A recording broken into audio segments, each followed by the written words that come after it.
smile smile हेर न दाइको त्यहाँ स्माइल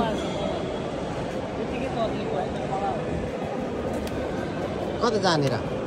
यता जाने चाइना चाइना चाइना